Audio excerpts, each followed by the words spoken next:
Welcome to Caroline's Library, where we dive into the world of manga, anime, and more. Today we are talking about a unique and brutal story of survival and determination. This is Attack on Titan. A story setup is probably not needed considering how well known it is, but we're doing it anyway. So let's jump into it with a quick high-level summary to set the scene. Over 100 years ago, monstrous creatures known as Titans appeared and killed most of the human race. Those who managed to survive built a stronghold, designed to withstand Titan attacks and protect what was left of humanity. And with that, there was a cautious, precarious peace that lasted for 100 years. But nothing lasts forever, and that peace was violently and rapidly destroyed with the arrival of a Titan that no one thought existed. A Colossus Titan. Taller than the fortifications and strong enough to break through. And in that moment of fear and realization, the human race remembered the terror of being dominated by the Titans and the shame of being held captive in a birdcage. Now that the scene is set, let's talk about what makes Attack on Titan stand out, starting with the tone that permeates the series. The story's tone is instantly set within the first few pages of this series, when we join the Survey Corps on an expedition outside of the walls. They bravely venture into Titan territory to try to learn more about humanity's greatest threat. And on this expedition, a team of soldiers encounter one Titan. They're prepared, they have a strategy, and they're ready to execute it. They're confident and are working as a team. And as the reader, you think there's no way they're going to fail.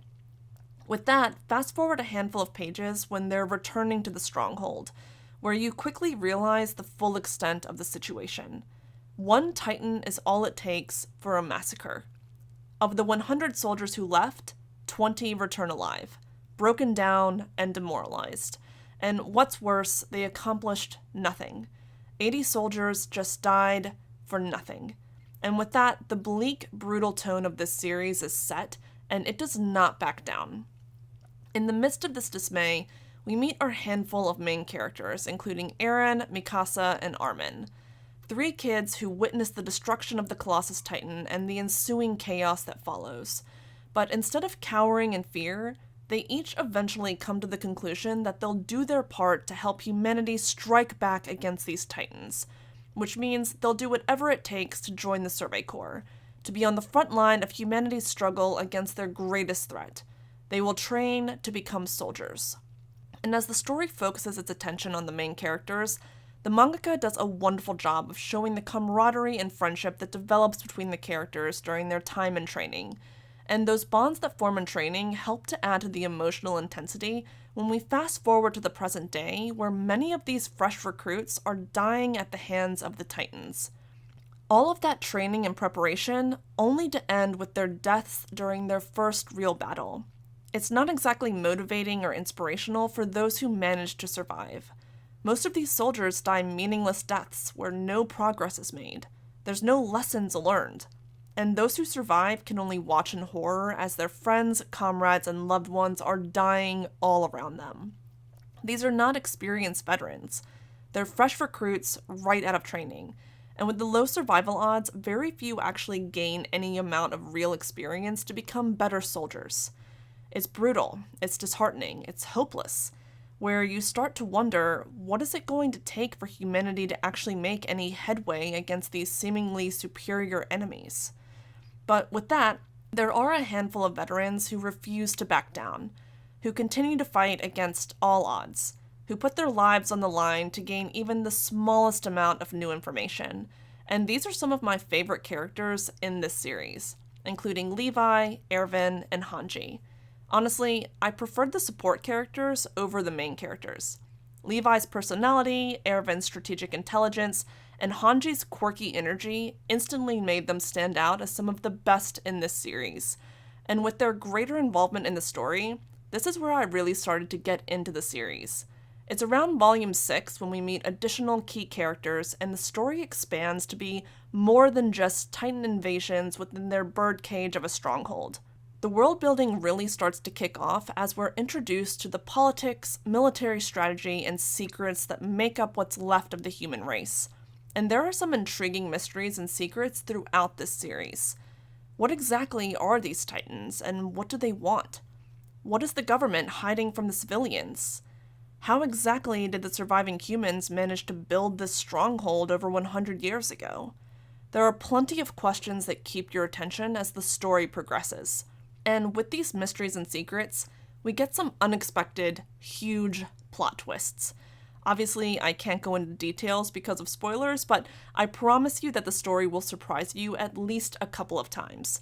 And that unpredictability is one of the key parts of the story that kept me hooked throughout the series. So we've got an intense, bleak story with a unique world, interesting characters, intriguing secrets, and unexpected plot twists. But this story does have some polarizing moments that you might love or hate. So let's get into them.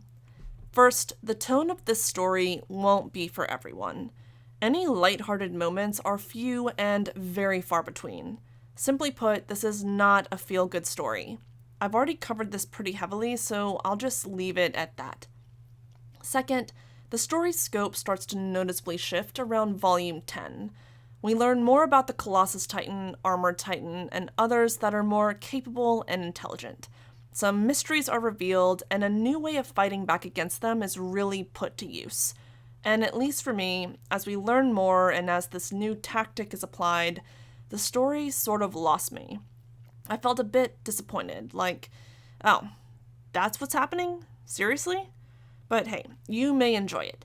Personally, I preferred the smaller scope from earlier volumes, but as some mysteries are revealed, more questions pile up, and those unanswered questions kept me reading. Well, at least for a few more volumes, because the answers became more and more out there. Again, trying to avoid spoilers, but the parts of the story that I did not love just kept growing as the scope continued to expand, lore was revealed, and simply put, the story's direction just really took a turn.